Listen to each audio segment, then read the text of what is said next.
So, Vietnam is at this really fascinating crossroads right now. The country is making some pretty bold moves to cut its carbon emissions, but this has sparked a major tug of war between the government and its biggest industries. The big question is, how does a rapidly growing economy go green without hitting the brakes? Let's dig in. I mean, seriously, think about it. How do you put an entire national economy on a carbon diet? That's really the heart of the challenge we're exploring. It's this incredibly high stakes balancing act, right? You've got protecting the planet on one side and keeping the economic engine humming on the other. And right now, Vietnam is walking that tightrope. Okay, so why now? What's the big push? Well, it all boils down to promises Vietnam has made on the world stage. They're part of this massive global effort to fight climate change, and they've pledged to take some pretty significant action. This whole plan, this is them making good on that promise. Now, there's a formal name for this kind of promise. It's called a Nationally Determined Contribution, or NDC for short. You can just think of it as a country's unique climate action plan that they submit to the UN. And this is a really big deal. We're not just talking about some domestic policy here. This is all about Vietnam's global standing.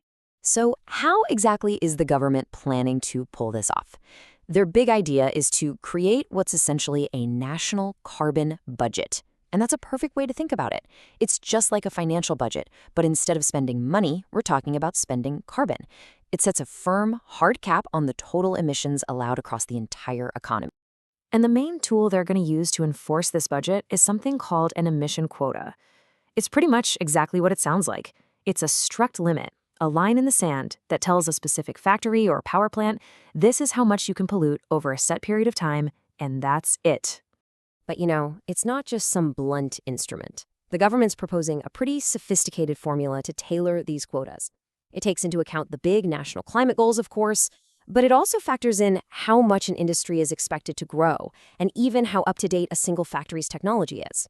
So it's really a targeted approach, not a one-size-fits-all. Okay, so that's the plan on paper. But what does this actually mean in the real world?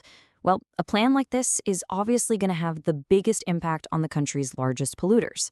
Let's take a look at which industries are really going to be feeling the squeeze. And wow, these numbers really tell the story. Projections for 2025-2026 show that thermal power plants might have to cut emissions by as much as 2%. But for steel and cement, the cuts are way deeper, maybe as high as 4.5%. For these industries, you got to understand, that's not just a small tweak, that's a fundamental change to their entire business model.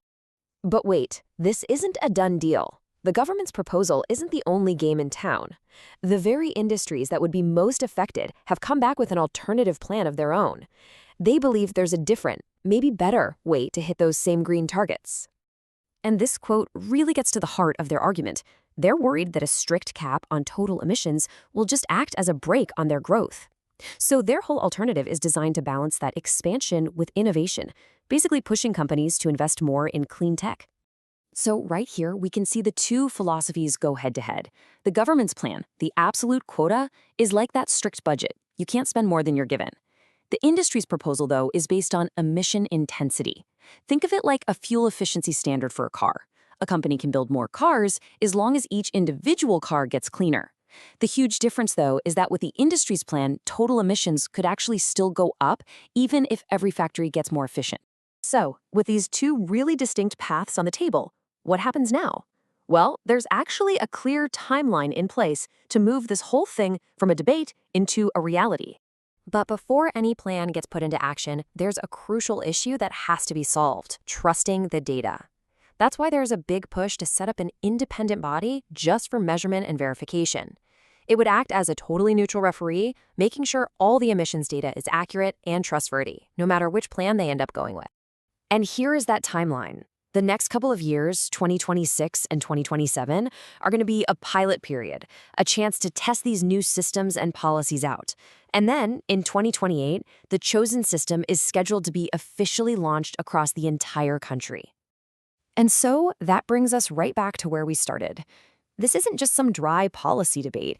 It's a fundamental choice about Vietnam's entire future. Will they opt for a hard cap, guaranteeing lower total emissions at the potential cost of economic growth? Or will they choose a more flexible path, betting that innovation and technology can deliver both a booming economy and a healthier planet? The path Vietnam chooses is going to have profound implications, and not just for its own people, but for the entire region.